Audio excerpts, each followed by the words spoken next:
The White House, the White House says illegal wildlife trafficking in Africa has become a multi-billion-dollar business that is decimating Africa's iconic animal populations. Well-armed, well-equipped, and well-organized networks of poachers, criminals, and even corrupt officials are exploiting porous borders and weak institutions to meet insatiable demands from overseas.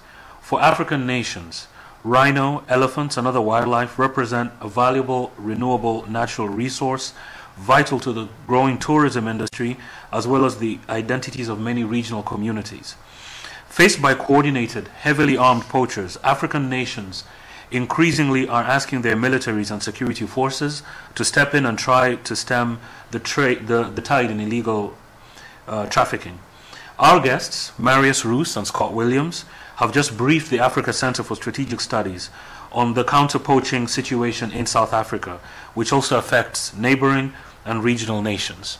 So we're going to be asking some questions. The first question is, could you please give us, any one of you, a brief overview of the problem of wildlife poaching in Africa?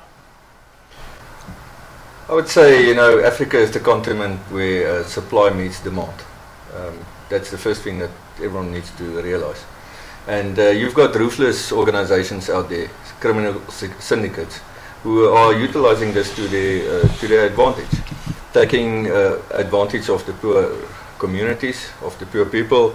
And, in most of these countries that specifically poaching are a problem, the law enforcement are overstretched and they cannot get out to the real problem. And this favors the criminals. In short, I believe that is what the problem of wildlife poaching in Africa is.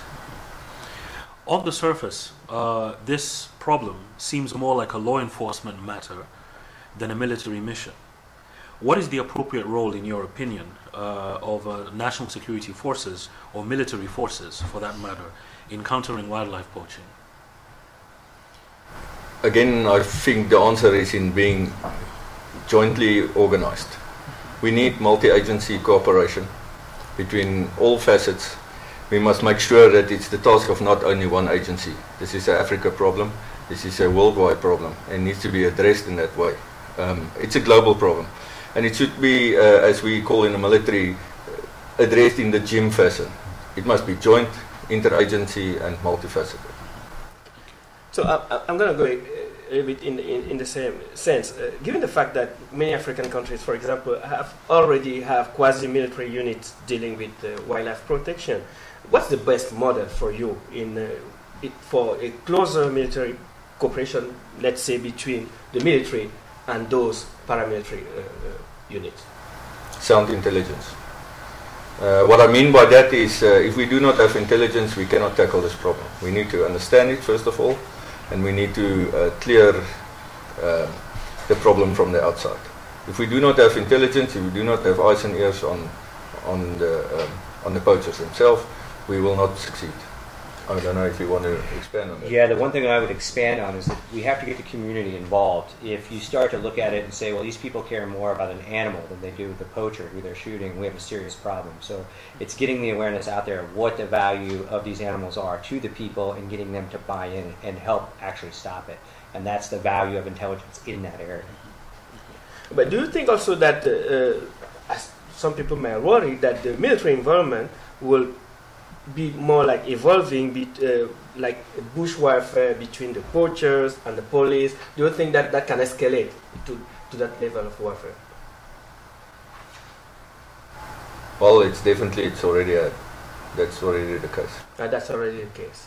It is a low-intensity war, so the idea is to get a framework in place where good governance reigns and that the good guys are getting the bad guys out and protecting the resource.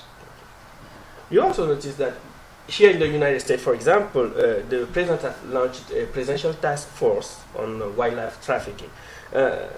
Beyond raising some awareness about wildlife trafficking and poaching, what can outside nations, in your opinion, for example, assist?